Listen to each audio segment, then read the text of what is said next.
और अब खबर महाराष्ट्र की। महाराष्ट्र में शिवसेना अब शिंदे सेना बनने की ओर बढ़ रही है।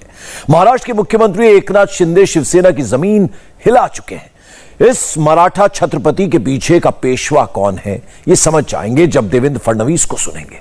देखिए बदलते महाराष्ट्र की कहानी, सरकार बनने की बयानी, फडणवीस की जबानी।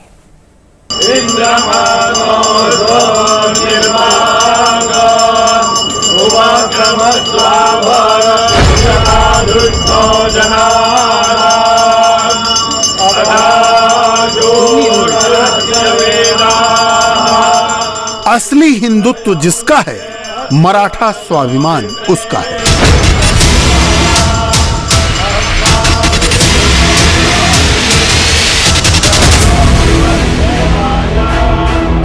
यह शिंदे का संदेश है।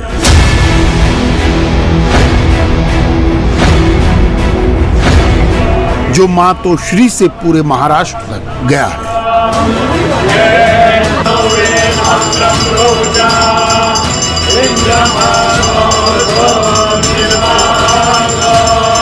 सीएम की कुर्सी संभालते ही एकनाथ शिंदे ने मैसेज क्लियर कर दिया। हिंदुत्व के असली सरमाएदार वही हैं।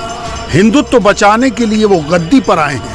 ये वो हिंदुत्व है जो बाला साहब का हिंदुत्व था। ये वो हिंदुत्व है जिसे शिवसेना भूल रही थी। अब ठाकरे सेना शिंदे की शिवसेना है। मुख्यमंत्री की कुर्सी संभालते ही शिंदे ने इसका ठोस एहसास कराया।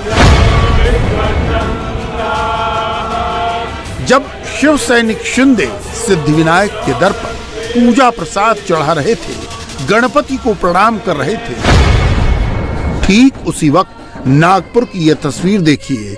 डिप्टी सीएम देवेंद्र फडणवीस को देखिए।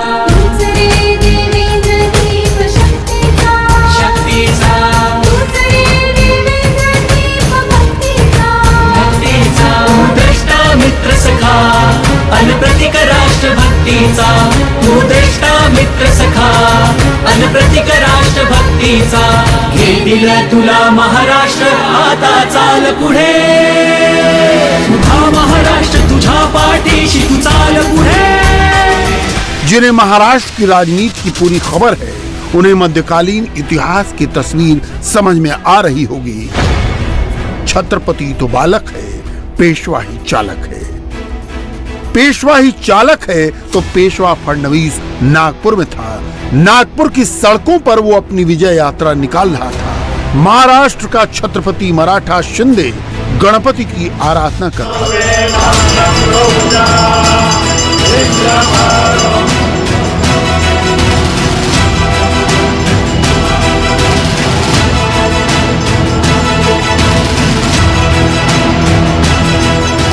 बीजेपी ने महाराष्ट्र के ताजा गठबंधन में शिवाजी के दौर का समीकरण खड़ा किया है। नागपुर में आरएसएस का मुख्यालय है। नागपुर की सड़कों पर जब फडणवीस की सवारी निकली तो उसका जबरदस्त स्वागत हुआ। महाराष्ट्र तुझा पाठीशी, तू चाल पुढे, आहे शपथ तुला मातीची, देवेंद्र चाल पुढे, देवेंद्र चाल पुढे, देवेंद्र चाल पुढे, देवेंद्र चाल पुढे। फडणवीस ने खुद को साबित किया है। वो बीजेपी के असली महारथी साबित हुए हैं। सत्ता से बाहर रहते हुए सत्ता में बैठी शिवसेना को एक भूमिपुत्र के सहारे मात दी है फडणवीस ने। स्पष्ट रूप से बताऊं, ये प्रस्ताव मेरा खुद का था और जिसको हमारे नेताओं ने मान्यता दी और हमने भारतीय जनता पार्टी के साथ 115 लोग होते हुए भी शिवसेना के एकनाथ शिंदे जी को मुख्यमंत्री बनाया। हमारे नेताओं ने बताया कि हम सत्ता के लालची नहीं, विचारों की लड़ाई है। विचारों के लिए हम लोग ये सारा काम कर रहे हैं। उस समय ये बात भी सही है कि तय यही हुआ था और मैंने स्वयं तय किया था कि मैं सरकार के बाहर रहूंगा और सरकार को पूरी मदद करूंगा। किंतु मेरी प्रेस कॉन्फ्रेंस के बाद मैं जब घर पहुंचा तो आदरणीय नड्डा जी का मुझ पर फोन आया। बाद में अमित भाई शाह जी ने मुझसे बात की और उन्होंने आग्रह किया कि मैंने सरकार में जाना चाहिए क्योंकि सरकार बाहर से नहीं चलती। और उन्होंने मुझे ये भी कहा कि Bharatiya Janata party extra constitutional authority बनाने के खिलाफ है। सोनिया जी एक्स्ट्रा कॉन्स्टिट्यूशनल अथॉरिटी के रूप में जब काम करती थी तो हम उन पर टीका करते थे, तो उन्होंने कहा कि हमारी ये इच्छा भी है और आज्ञा भी है कि आप सरकार में जाए। माननीय प्रधानमंत्री जी से भी मैंने बात की और जब पार्टी की ओर से ये आदेश आया और नड्डा जी ने तो सीधे मीडिया के सामने बयान देकर एक कहा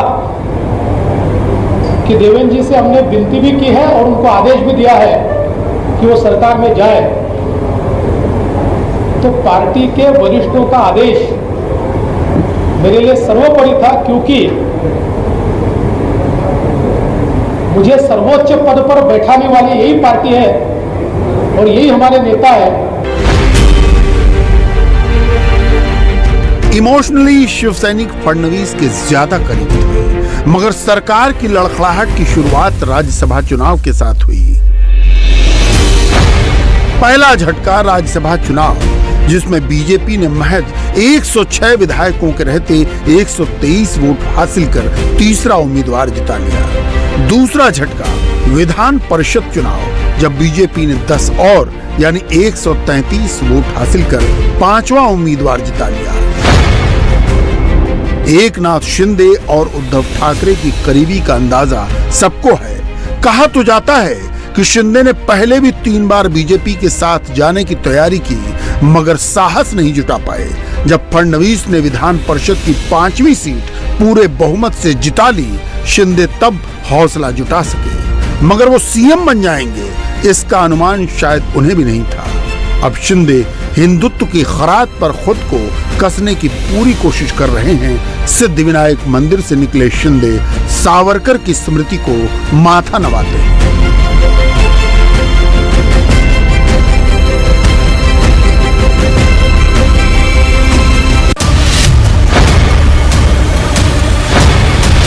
शिंदे अपने अभियान पर लगे हैं और लगता यह है कि वो शिवसेना को कब्जा करने के अभियान पर है। जब बीजेपी विदर्भ से ठाणे तक अपने कब्जे में लेने के अभियान पर लगी है, मराठा से लेकर मुंबईकर तक को मैनेज कर रही है, तो उद्धव ठाकरे अब ये डिमांड करने लगे हैं कि उन्हें मिड टर्म पोल चाहिए, क्योंकि बीजेपी शिवसेना को खत्म करने की साजिश में लगी है। उनके स्वयंभू चाणक्य संजय राउत चैलेंज करते हैं और दावा ये कि अब 100 से ज्यादा सीटें जीत कर आएंगे। कल उद्धव ठाकरे साहब ने कहा है आप अभी मिड टर्म पोल लीजिए, हम लड़ने के लिए तैयार हैं।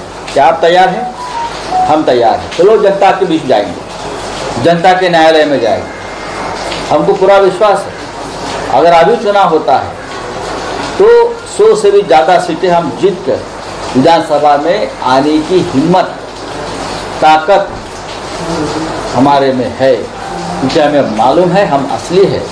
ये बाला साहब ठाकरे जी की शिवसेना है, क्या और किसी की शिवसेना नहीं हो सकती। आप पैसे के बल पर और दिल्ली के सेंट्रल एजेंसी की ताकत पर आप किसी पार्टी को इस देश में, मैं महाराष्ट्र की बात नहीं कर रहा, इस देश में हाईजैक नहीं कर सकते। ममता जी ने जो कहा है ना, सिर्फ पैसा नहीं मिला है और भी कुछ मिला है, ये और भी कुछ में बहुत बड़ा रहस्य छुपा है और जल्दी वो रहस्य सामने आ जाए। फिलहाल कहानी यही है। अब शिवसेना को अपनी साख ही नहीं वजूद बचाने का भी संकट है।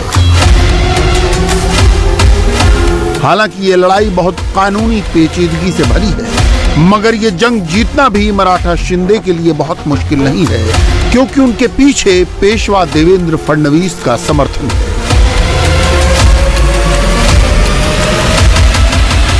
इंडिया टीवी हर वक्त हर जगह डाउनलोड करने के लिए सर्च करें India TV news Google play store या ऐप स्टोर पर।